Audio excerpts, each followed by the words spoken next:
போன 2 நிகழ்வுகளிலுமே 2 கண்டுபிடிப்புகள் நடந்திருக்கு. சரிங்களா கண்ணு? இப்பொழுது என்ன கண்டுபிடிச்சிருக்காங்கன்னு பார்க்கலாம் வாங்க. ஆவியை கண்டார், நீராவி இயந்திரம் தந்தார். ஆவின்னு என்ன கண்ணு? உடனே எங்கே போவீங்க? பாதி நேரத்தில் வர ஆவிக்கு போகிறீங்களா? இல்லை. ஆவினா இந்த மாதிரி தண்ணீர் காய வைக்கும்போது என்ன பண்ணும்? வருமில்ல அந்த ஆவி, அதுதான் ஆவி. ஆவியை கண்டார், நீராவி இயந்திரம் தந்தார். இப்போ ஆவியை பார்த்துட்டு எப்படி நீராவி இயந்திரம் கண்டுபிடிச்சாருன்னு பார்க்கலாமா? வாங்க பார்க்கலாம்.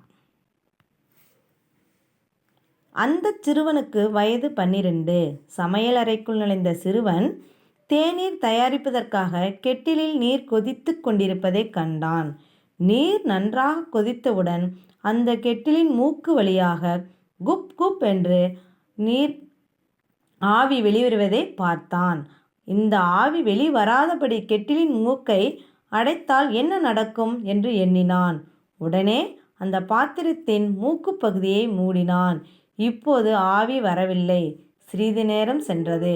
கெட்டிலின் மூடி மெல்ல அசையத் தொடங்கியது. அதனால் சிறிது இடைவெளி ஏற்பட்டது. இப்போது நீராவி கொப்பளித்து கொண்டு வெளியேறியது. அந்த சிறுவன் பார்த்து கொண்டே நின்றான். மேலும் சிறிது நேரம் சென்ற பின் கெட்டிலின் மூடி மேலெலும்பத் தொடங்கியது. அப்புறம் என்ன நடந்திருக்கும்? மூடி கீழே விழுந்திருக்குமா இல்லையா கண்ணே? அதான் சொல்கிறாங்க. அப்புறம் என்ன? மூடியை தள்ளிவிட்டு நீராவி வேகமாக வெளிவரத் தொடங்கியது. அந்த சிறுவனுக்கு வியப்பு மேலிட்டது. இந்த நீராவியும் புகையும் தான் அந்த சிறுவனை நீராவி என்ஜினையும் புகைவண்டியையும் கண்டுபிடிக்க தூண்டியது.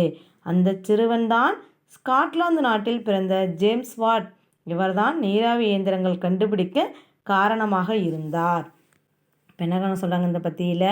என்ன சொல்கிறாங்க அப்படின்னா, அந்த சிறுவனுக்கு வயது 12 இருக்குமா. 12 இருக்கும்போது என்ன பண்ண சமையலறைக்குள் போகிறாங்க. போகும்போது அந்த கெட்டிலில் தண்ணி கொதிச்சிட்ருக்கு. எதுக்கு? தேநீர். தேநீர் என்னக்குன்னு? காப்பி. நம்ம டீ குடிக்கிறோமில்ல காலையில், அது அந்த தேநீர் தயாரிக்க தண்ணி கொதிச்சுக்கிட்டு இருந்தது. அந்த தண்ணி கொதிச்சுட்டு இருக்கும்போது அது வழியே புகை வெளியே வரதை பார்க்குறான். அந்த புகை வெளியில் வராதபடி அடைத்தால் என்ன நடக்கும் அப்படிங்கிறது யோசிச்சுட்டு வராதபடி அடைச்சி வச்சிட்றாங்க. அடைச்சதுக்கப்புறம் என்ன பண்ணுது? நல்லா கொதிக்குது. சிறிது நேரம் ஆனதுக்கப்புறம் என்ன நடக்குதான்? திடீர்னு அந்த மூடி வந்து லைட்டாக மேலே எழும்புது.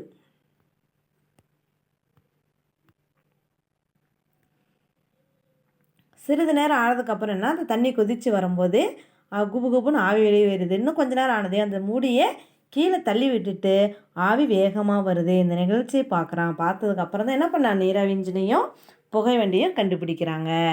சரிங்களா? கண்டுபிடிச்ச இயந்திரங்களை பார்க்கலாம் வாங்க.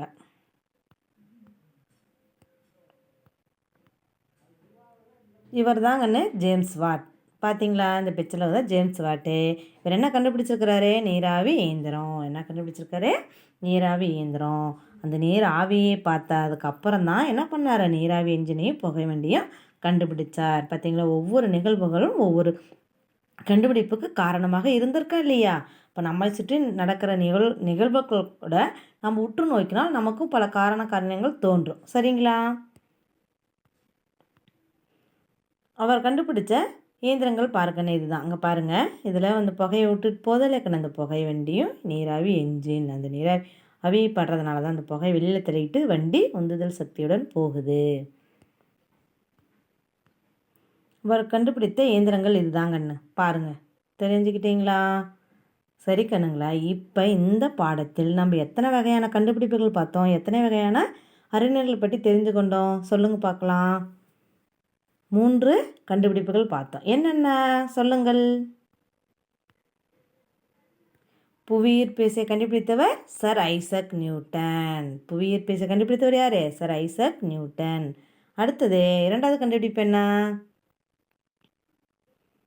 ஸ்டெதஸ்கோப் கண்டுபிடிச்சவங்க யாருக்கண்ணே? ஸ்டெதஸ்கோப். இதுதான் டாக்டர்ஸ் மருத்துவர்கள் வச்சுருக்காங்களே இல்லை, இதுதாங்கண்ணே. ஸ்டெதஸ்கோப் கண்டுபிடிச்சாரு இரேனே லென்னக். இவர் தான் இரேனே லென்னக். பார்த்துக்கோங்க. ஸ்டெதஸ்கோப் கண்டுபிடிச்சாரு இரேனே லென்னக். நீராவி இயந்திரத்தை கண்டுபிடிச்சவங்க யாரு? James what. நீராவி இயந்திரங்களை கண்டுபிடிச்சது ஜேம்ஸ் வாட். இப்போ என்ன தெரிஞ்சுக்கிட்டோம் அப்படின்னா, இந்த பாடப்பகுதியில் 3 அறிஞர்களை பற்றியும் அவர்கள் கண்டுபிடித்த கண்டுபிடிப்புகள் பற்றியும் நாம் தெரிந்து கொண்டோம். சரிங்களா கண்ணு? என்ன மாணவ செல்வங்களே, நீங்களும் என்ன பண்ண நம்மை சுற்றி நடக்கும் சிறு சிறு நிகழ்வுகள் தான் பெரிய பெரிய கண்டுபிடிப்புகளுக்கு அடிப்படையாக இருக்கும். அதுபோல் நீங்கள் என்ன பண்ணுறீங்க, பல முயற்சிகள் செய்து உங்கள் அறிவை திறம்பட செயல்படுத்தி பல கண்டுபிடிப்புகளை கண்டுபிடியுங்கள். சரிங்களா? இப்பொழுது நாம் மதிப்பீட்டு வினாக்களுக்கு செல்வோமாங்க.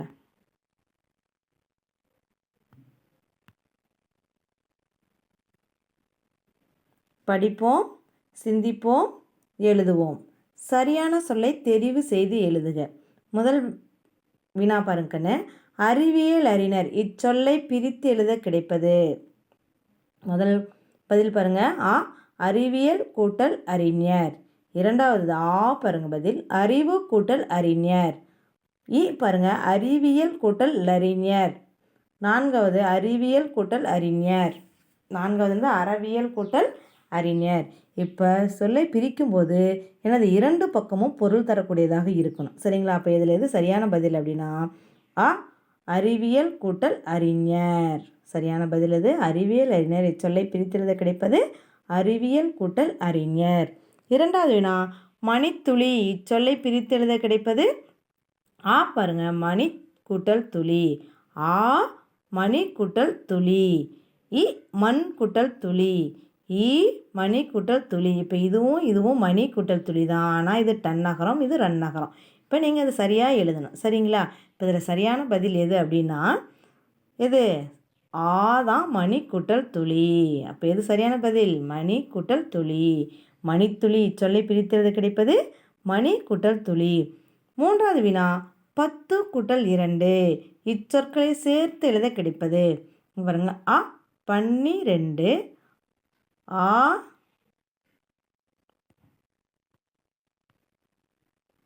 பார்க்கணும். மூன்றாவது வினா, 10 கூட்டல் 2 இச்சொற்களை பிரித்து எழுத சேர்த்து எழுத கிடைப்பது. பாருங்க, மூன்றாவது வினா, 10 கூட்டல் 2 இச்சொற்களை சேர்த்து எழுத கிடைப்பது. ஆ 12, ஆ 12, இ 12, இ 12. இப்போ இதில் சரியான விட ஆ 12.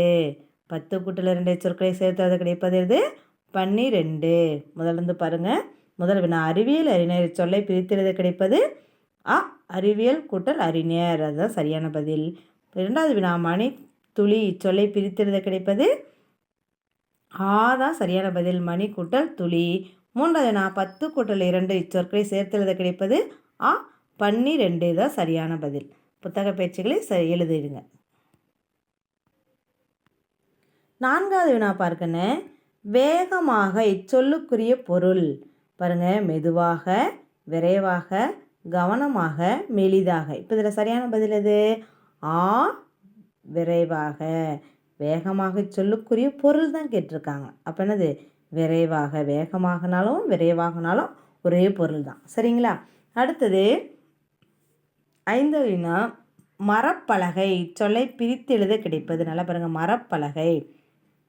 பதில் பாருங்கள், ஆ மரம் கூட்டல் பலகை, ஆ மர கூட்டல் பலகை, இ மரம் கூட்டல் பலகை, இ மரப்பு கூட்டல் பலகை. இப்போ இதில் சரியான பதில் எது? இ என்னது? மரம் கூட்டல் பலகை. மரம் கூட்டல் பலகை.